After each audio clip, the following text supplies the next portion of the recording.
অযোধ্যাৰ মহামাৰী দশৰথৰ পুত্ৰ শ্ৰীৰামচন্দ্ৰ অশ্বমে পোহাযজ্ঞ কৰিছে নিজৰ মেলি দিছে যজ্ঞাস্ত্ৰ ভাৰতৰ সকলো প্ৰাপ্ত যজ্ঞ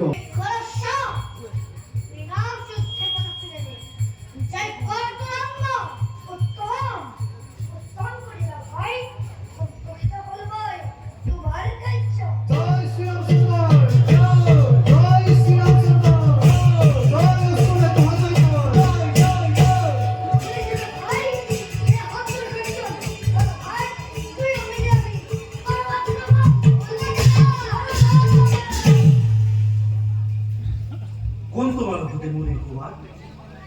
কৰিছো যজ্ঞৰস্ব তোমালোকে কৰিছা